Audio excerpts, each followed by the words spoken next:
Hey, Tiffany. Hey, Kyler. How are you doing? I'm doing Hey great, there. thanks. Doing great. Oh, thanks for coming on the show. It's been a long time since I'm going to keep it clean, three people on the show at once. Tell us who you are, what you do. I'm Tiffany Sauder, and I'm the CEO of Element 3, and also a podcast host of a podcast focused for two career families. I'm an investor, a board member, and a mom to 4 kids, and a wife to the best guy walking the planet. That's me. 4 kids. Wow, that's a lot. That's a lot 4 of kids. girls. 4 girls. Oh, a poor husband. I have two boys, and I feel bad for my wife because of all the dudes in the house. So Yeah, it's a vibe for sure. We're a crew. Yeah. awesome. That's awesome. What about you, Kyler? I also have 2 boys. So my wife has 3 boys, you know.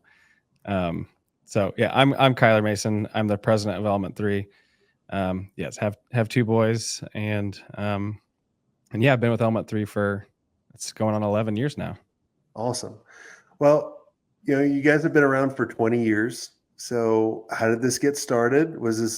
Are you an accidental agency owner, or did you just like getting, beat up by clients for the past 20 years? Yeah, it's a glutton for punishment. Exactly. I know. I don't think there's very few stories of people who got into this business on purpose. That would be a short podcast. Yeah, my background's in finance, and I grew up in a super entrepreneurial household.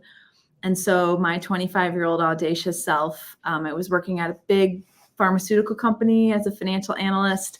I'd lived around my dad doing all this entrepreneurial stuff. And I was like, dang, nothing like moves inside of this big corporation. It's like a regulated environment, like it's 1,000 people, there's bureaucracy, and for all good reasons. I get why they don't let 25-year-olds make a bunch of decisions in that environment. Yeah. But I was like, I'm going to do something else. I am quite insignificant in this great big engine of the pharmaceutical company. So I convinced my dad to buy this small little agency. It was like $325,000 in revenue. We paid 30 grand for it, and which was mostly assuming like a small call on a line of credit. And my dad, the financial partner, and me, this naive sweat equity partner, I just got to work. My dad was sort of like dropped me off at the front door and was like, go get him. I was like, okay, here we go. So, it's slightly longer than that, but it's pretty much what happened. And how many team members were at this company? There were like more cats than people, it was like a dysfunctional project shop. There was all the things, they had one major client that was like 180 of the 320, and the rest of it was, no invoice over $20,000. So it was worth nothing. But it gave me an environment to be able to see the work and kind of work around the vocabulary of marketing, which I didn't even really know. Mm-hmm. I got connected to like a really incredible mentor really early. She had worked in big national agencies. Kind of her career dropped her off in Indianapolis for the last part of her career. She was in a non-competitive kind of environment, and I paid her every week to meet with me and answer lots of questions about the business and what is, Pantone and insertion orders, and what is this business? What is happening? And I think we'll see this trend in my own life. I am so confident in the unknown. I'm very comfortable there. And so it was like, dang, I don't know anything. Let's go. Let's see what we can do with this. So, it was hard, and I cried a lot and spent some more money than I needed to, but we're here now. So we're happy about that. So looking back at all the things you know now, would you have bought that company or try to start from scratch? I would have bought it again. Okay. Yeah. And why? Well, there was some value to being able to say, these are logos we've worked with before, even if it was like a $6,000 project. It's a little bit of a smoke game, whatever it is, like, but this is stuff we've worked on before. This is logos. These are years of experience. They're bull crap slides. We all know that are in the business, but you have to find somebody who knows slightly less than you to say yes to these, kind of early projects. It's just how you have to get started. Yeah. So I think it gave me some things to screw up, some stuff to watch, like, let me see this work get done and understand the process. There was already like every city has kind of this network of like printers and freelancers and just the people who are in the business. And I think it gave me some access to those people that was probably a little shorter than if I just showed up. How long did it take you guys to start turning it around? Because obviously probably the first year was not profitable, I would presume. So we spent 4 years. I've always had a natural ability to sell, which is different than a trained ability. I think I have a trained and natural ability now, but at the beginning I was just like all kinds of energy and brute force. And I was young, so I had time for days, you know how it goes. So the first 2 to 3 years, we were growing a ton from a revenue perspective, a ton, 60, 80%, which on a base of 300 grand is easier to do than today. Mm-hmm. And so I had kind of this false sense of confidence, like, dang, it's not that hard out here. Actually, like we had closed like $100,000 deal, like some of it. And my goal was just to get to $1 million. If I'm like, I started to see the air starts to get a little thinner at $1 million. There's a ton of people playing in the 600 grand. They're taking home a couple $100 grand themselves. It's comfortable enough here in the Midwest, and they don't push any harder than that because employees are kind of a pain in the butt. Like, I sort of got the program. And so it's like, if we can get to $1 million, we're going to start to be able to compete in a little more rarefied air. And then if we can get over 5 million, it gets, even, and again, this is our Indianapolis market. So we were on our way to that in year 4, maybe end of year 3, and then just got hammered with 08, 09. And like, it was ugly. It was brutal. We lost a ton of money. I had a baby that year, our first daughter. I was wholly unprepared for every aspect of my life, generally adulthood, being a mom, being a president in a, global recession. Like, it was a crisis, and I grew up a lot in that season. Yeah. I mean, I remember, when I started my agency, I was 22 and I knew nothing. I didn't even know what an invoice was. That's incredible. That's incredible. I remember the client was like, send me an invoice. I'm like, okay. And I'm like, I had to go ask my dad because, Google wasn't around. Or I was going to say, you couldn't even Google it. Yeah. Yeah, I couldn't Google it. that was like 3 years before Google. And so, yeah, there's a lot of growing up. So like, I remember, when you said kind of growing up with the agency, I was like, yeah, man, I totally had, like, I grew up, like, I still feel like I'm a 14-year-old boy playing, just with little means though. Yeah, it gets a little easier. I think what the advantage we had in that 08, as we were kind of coming out of that, is what I started to see. And again, you kind of have to like refresh people's memories. Like, that was when like email marketing was just starting to kind of like have a bud on the tree. Like the internet was beginning to become a marketing thing. And so I was seeing these big agencies in our city that were having to do this big pivot.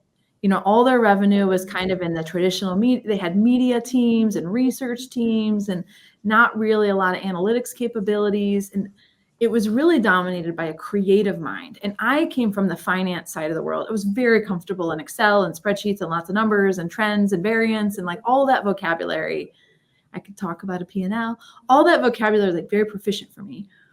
And so I was like, they're dealing with, how do I turn the boat? And I'm like, I don't have shit to show for anything. I can just go spend kind of my first dollar towards where things are going versus having to like pivot and shift and culture clash and old clients, new clients, like all of that was really distracting for really established agencies at the time.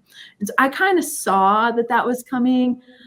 I got some at-bats at some wild talent that I full on didn't deserve, because they were starting to see my career here in 3 to 4 years has, kind of a bad maturation to it too here, because they started to see, man, this new regime is really where the energy is. Like we see with AI right now, like if you're at a place that is not running at that real freaking fast, Like your days are numbered. There's just no way to outrun it. So it was like that just 15 years ago.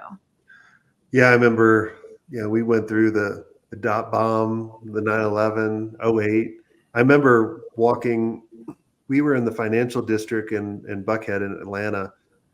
And I remember walking by one of the TVs, like around, had like CNN on, and it was like markets crash.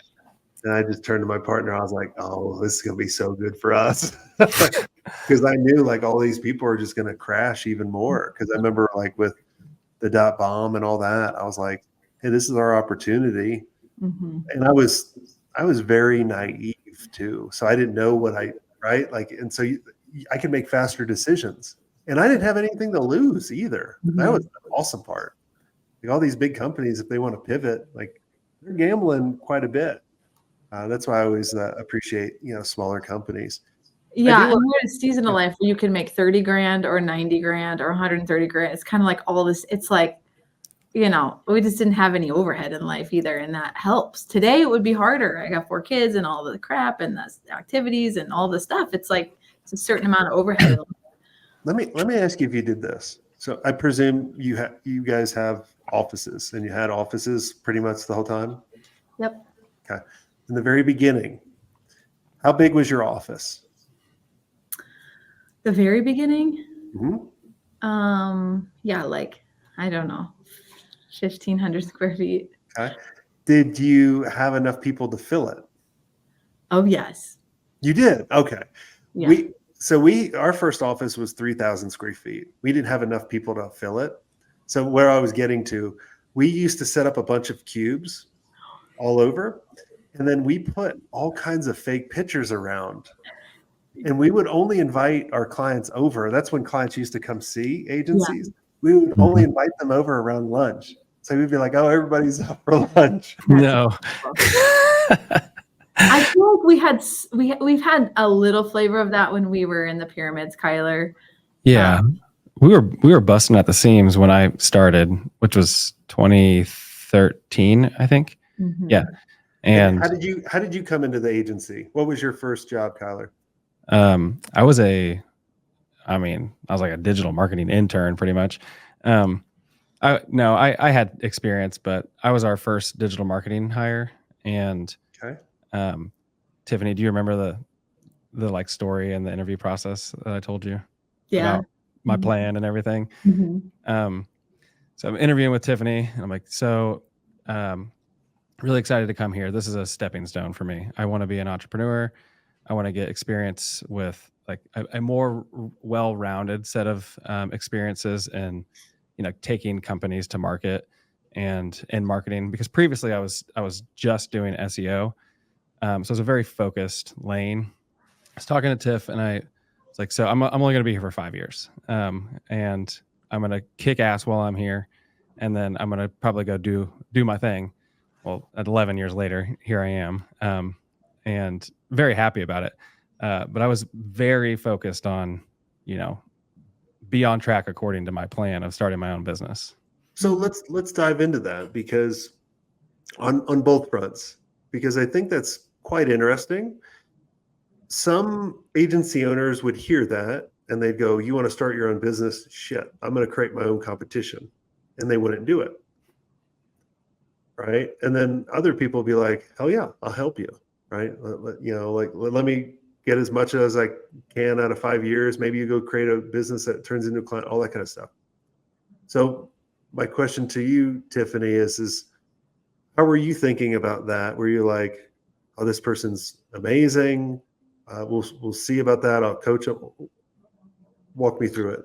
Yeah, I think I was like, "Hey, we got to take a bet on each other." Like, I had to turn on all of my sales energy in those early days when I was like, so I realized there's not much to see here, but let me tell you about what we're building, what I care about how I make decisions, about who I am. Because I had not worked at a big agency in town. I was a very unknown quantity. I didn't grow up in this city. My parents weren't here. I wasn't at a country club. I was like a random human being in the city trying to convince people that I was doing something that was going to be worth being a part of. So I think it was like I got like you're taking a bet on me and I'm taking a bet on you. I think I have a naturally abundant view of the world of like, if you go on and do rad things and I go on and do rad things, like that's super cool. We have somebody who was on our leadership team and he ended up leaving, and we actually we were part of the seed round of funding of what he's went to do and helped him raise his first round. And, my network was really helpful in that. And we were so excited for him to go do that. So, we are business people who happen to do a lot of marketing. I think that's the culture and ethos of like who we are as an agency. And I think as we start talking about like my decision to step out of that president seat and Kyler to step in, he was so honest with me from the very beginning. I want to know if I can lead something. I want to know if I can grow something. And I think his 22-year-old self imagined the only way to do that would be to start from $1 with his own product idea and go do that. And I was able to say, that's cool if you want to do that. I'm going to not tell you you can't, but maybe you do that later. And maybe you take this thing that's cash flowing, that has a culture, that has momentum, that has no debt, has a lot of things in it that I think I'll give you the space to go answer the question. Can you lead a company? Can you create value? Can you go do this? That's his biggest question to the world right now. And so even my energy to stay away sometimes comes from, he has to know the answer to that question. And if I am constantly in the cockpit with him, he will not know the answer to that question. He has to know that answer. Kyler, what kept you from breaking your plans of leaving in 5 years? Because we all love the key employees, right? When they start off as key employees, and we want them to grow and continue to grow. And I found, like when we were sold, I was an employee of a company for like one of the first times in many, many long years.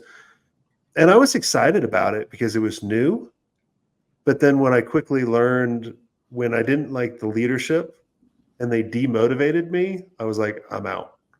So what kept you, because you were so entrepreneurial, what kept you here and what happened? Yeah. It's kind of a windy story. I would say Tiffany and I, like dating back to the very beginning of when I started, have had a very like open, transparent relationship. And I think by the time, like, I don't make this up, year 3 or 4 was rolling around, Tiffany and I were talking about like the future early and often, and that extended the runway. In the future, meaning like what impact I'm going to have on the firm, not like I'm going to be an owner or that I was going to be the president at that time. But there was always room for growth, and it just was really easy for me to say this would be dumb to walk away from this experience right now. So was she showing you the possible growth? Like, do this and you'll get here, do this, you'll get here? Not necessarily. It was more like, what should we do? And I got to be a part of that. And alongside where, Tiffany wanted to take things. So, I mean, I was kind of getting a taste for some of the experience I wanted, like really early on. In that, again, that kept me interested, committed, excited, and all those things. But you hit on something a little bit ago about being an employee following like leadership that wasn't exciting you. There was a short season where, again, Tiffany and I, very open relationship. I was like, I think that this isn't right for me anymore.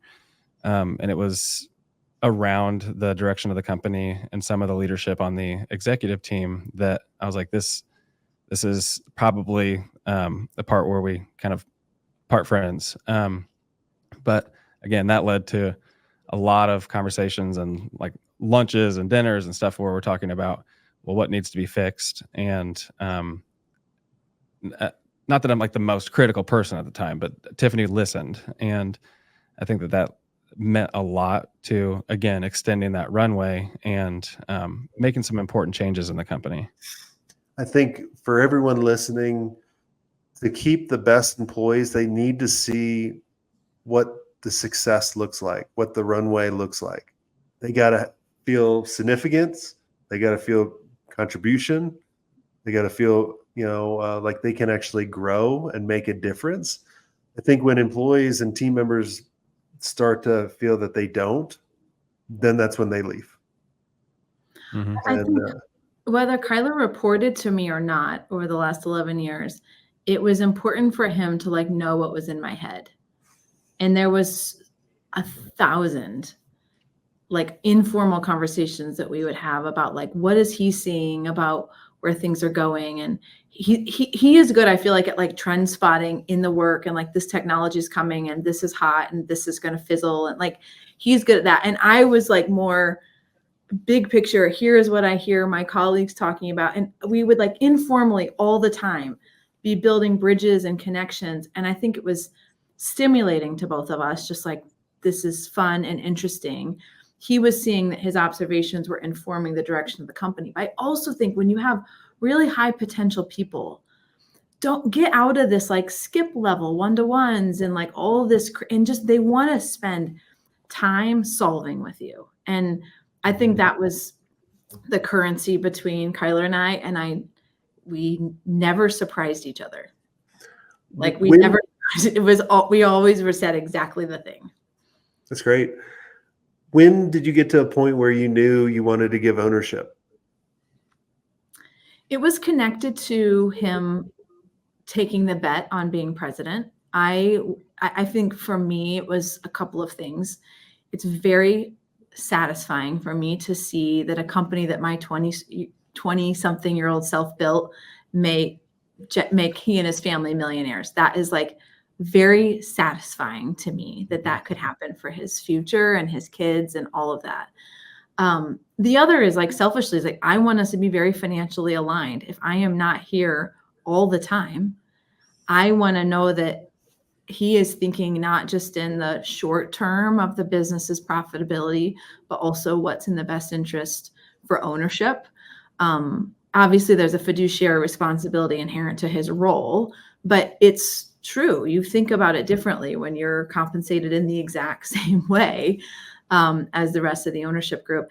And I think he had shown himself an owner. There was no behavior change for him. It was not this perpetual carrot I was dangling, and it wasn't like this other set of values that he was suddenly going to wear once I gave him ownership. He had shown that he thought like one, and he thought about how to protect me as an owner before he was an owner. And I think that's when you really see the character of an owner come forward, which is way more than just creating these handcuffs of loyalty, because that's a silly game. Yeah. Mhm. Tell me, Tiffany, what is your role now? Because a lot of agency owners, and I always tell them, and we were kind of talking in the pre-show of like how I talked one agency owner out from selling. I was like, don't sell. What is your role on a day-to-day basis or a weekly basis now? Because we all, agency owners just don't want to scale or grow. They want to scale or grow so they can get to a point where they have more freedom to spend with their spouses, their kids, to do the stuff that they really love doing. So what is your role now? Yeah, I have all the freedom and flexibility that I want, and that I would say want. I don't know that I need it, but I want. I have that for sure. I would characterize my role as I would say locally in this Indianapolis market, it's still my job to like be front and center enough that when people are like marketing, they think Tiffany, and then they think Element 3. So in this community, I know lots of people. I love the job of knowing people. And so that's certainly part of it. I would also say, I feel like I don't know what the right term is, but I'll like watch projects going by and sometimes just bring my experience and like discernment to them. Like we had just launched a podcast and I listened to some episodes and I was like, hey, here's just some things that you guys should maybe think about. So I think they're just like in places where I'm like, I'm just a good synthesizer. I'm a good communicator. I'm good at creating experiences. And I'm going to insert those things into the agency where I think it might be helpful, and they can do it or not do it. Mhm. And I think that when Kyler is in the middle of making some big choices, I can be a place that has context that can listen to help him see his thoughts more clearly. I don't think I'm not like an answer man where he comes and asks me what to do, but I think I help him sometimes just like see some stuff. I think that's my role. That's great. And the Yeah, energy I look, walking through the office sometimes. yeah, I always looked at it, and I tell all of our mastermind members what you want to strive for is be kind of like 5 roles. Be the face of the organization, which you said, coach and mentor, which you said you're mentoring and coaching or kind of going off, right? But you've done that, for your leadership team, understand the financials, build strategic relationships, which I think that's probably your superpower. It seems like, like you can read people, your EQ is way up here when everybody else's is probably like right here. It's funny you can perceive that. I wonder why. I wonder why. And then, how do you perceive that? What have I said that makes this perceptive? I don't know. Well, I just can tell when people are a people person and they can read people, especially when you were saying in the 20s, like you can't build the business like you have without knowing people, especially when you start like we were like at the very bottom, like not knowing anything. and then grow it. So, that's a gift that not many people have is like being able to relate to people. All right. So Kyle, I want to switch to you. What is your day-to-day role or weekly role? Because there's a lot of agency owners going, I wish I want a Kyler, right? So I can have more freedom and go do some really cool stuff. Yeah. I've had 2 convos over the past 3 months with other agency owners asking me how Tiffany and I have done it. I'd say that Tiffany hit on a lot of the important historical context and like I think what she learned to trust in me. But you asked what's my day-to-day role. I wear a lot of hats right now. I run our account services team, so retained revenue. I'm also very involved in new business sales, and I'd say my primary role is growth and strategy. So, which in other words is how do I build a company and a go-to-market engine that does not need Tiffany? Because you hit it on the head. Like she can sell. And that has been a crutch of ours that we've been lucky to have for a really long time. And we need to prove as an organization we can run independent of that. And that's going to require a very, very focused strategy, niching down, serving the right customers, going to market appropriately, and doing, our own marketing appropriately. So I think about that all day, every day when I'm not, in client work and leading teams and stuff like that. One thing that helped me out that might help you guys out on that, because I was for a while the agency, like I was the face of it. I was the one bringing in the business. Like I would sell the business, right? Mm-hmm. And as you sell the business, they're buying you. And like I took that very personal. I was like, well, I gotta be involved on this, right? Like they're trusting me. The team over there, don't screw it up. Yeah. And what I started having to do, and what I started realizing was, because I was doing so many different roles and so many different things, I was doing an okay job. Like we had our agency experience last fall, and one of the members brought up, and we implement it in our company. We even implement it in the mastermind. If someone says it's good or okay, it's crap. It has to be great or awesome. And what I was realizing was, because I was wearing so many hats, I was doing a good job, an okay job, which was crap on my standards. And so then I started looking at and going, my project manager is amazing. Attention to detail. I have no attention to detail at all. I'm like squirrel. What? Like I'm all over the place. And then like when my creative would come in, they'd be like, their creative was so much better than mine. And when I had to start telling the clients or the prospects, look, I'm the face of the organization. We get along well. I can promise you this: my team is so much better than me on all of these things. Now they believe in what I believe in. They're not my twin, but they believe and they can do a way better job than I can ever have. And I basically just put them on a pedestal. And when I started doing that, and I just communicated that to them in the sales process the whole way through, so they knew exactly what was going on, it changed everything. Then they never reached out to me. And I'd be curious, Tiffany, if you went through this. When you started, when Kyler took over being president and you have way more freedom, did you get depressed? I know I was completely depressed because the agency didn't need me for the stuff I used to do.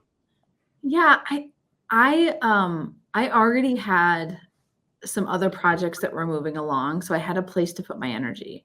Okay. I wouldn't say depressed, but there was, and I think, and still, and sometimes there's a sense of loneliness because Mhm. I've been part of a team for so long, and like just always knowing the email that was going to go out or the thing that was happening or the big meeting that's happening, and you were there late with the team prepping for it. There's like an energy that comes with being part of the starting squad. And then you're like, you're all the things. You're kicked out. You're booted out. The thing that I'm like, oh, that's like, I guess I'll text my husband if something cool happens.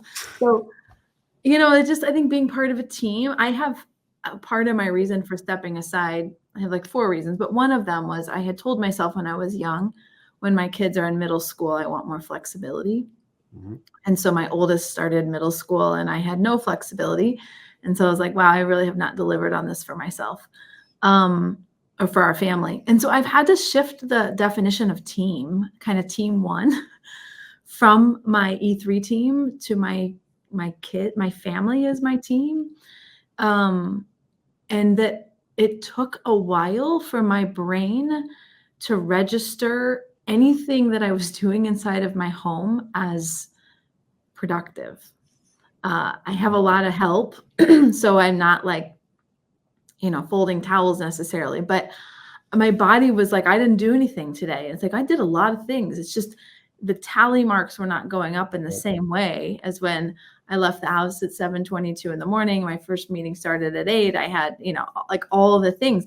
My body was like, ding, ding, ding, ding, accomplishment, achievement, task oriented, all of the stuff. Like you had a good day. I knew what a good day looked like in that world. And so I think for me, it was more about working through that the loneliness is a natural part of this change that I have chosen, and getting comfortable in that and being able to like describe it to myself. Yeah, Yeah. Mm-hmm. yeah, you explained it perfectly because I always tell people when you're able to achieve more freedom in the agency, congratulations, you're going to be depressed for a little bit until you can kind of realize the agency needs you for something else. Mm-hmm. And the agency needs you for the ones that no one else can do, whether it be the building the relationships, setting the direction and communicating it to the team, because the visionary sees things that other people will never see. Just like that's what I've seen over the years. And then the other thing too, I'll tell you, Tiffany, and everyone listening, that when you're able to achieve this, look, just because you've built the team where it doesn't need you for everything, you still can do the things you love doing that gives you energy. So like one of my main things was I loved being a part of the first creative process on the first meeting with the clients. I always led that. I didn't have to, but I loved it. It gave me energy. So when we were meeting with a Porsche or a Lotus or whatever it was, I loved running that meeting. And then I loved turning it over and letting someone else do all the details that I was like, squirrel red all over. So that's what I would tell you. So this has all been a lot of fun. I appreciate you guys coming on. Is there anything I didn't ask you that you think would benefit the listeners listening in? I will say, I think when I talk to people who are thinking about this kind of a transition, they do it way too fast. And I think it has to happen slowly all of a sudden. Kyler and I planned for probably a year behind the scenes before we told the agency. But when we told the agency, there were a very clear set of things that changed for them. But we had been norming and working and talking about things, and like it was just that. And then recently I stepped out of our weekly So at the beginning of the year, I stepped out of our weekly executive meeting. I don't attend it anymore. Again, the decision was made very quickly, but we had been working towards that feeling like the right choice for both of us for probably 6 months before that. So once we made a choice and decision, it felt like a right turn to the agency. This is the new way. There is no gray. This is where we're going. We are aligned. This is who you report to now. Like all those things happened very suddenly for everybody watching, but it was a really intentional journey behind the scenes. So it probably took us, well, you've been in the seat for 2 years, and we worked really a year leading up to that. So it's been a 3-year process to get to a place where the organization, I can say, is fully aligned behind Kyler's leadership, not mine. The executive team is fully taking their direction from him. They're accountable to him. The culture is beating from him 100%. I am like an exponent. That's like my dream, is to be an exponent to things. Like I'm just an accelerator. 100% happening. 3 years, a very short amount of time, but it feels long when you're in it. So Awesome. That would be my advice: is go slow, and then all of a sudden. Cool. Well, congratulations to both of you for creating something pretty special. That's what everyone always strives to do.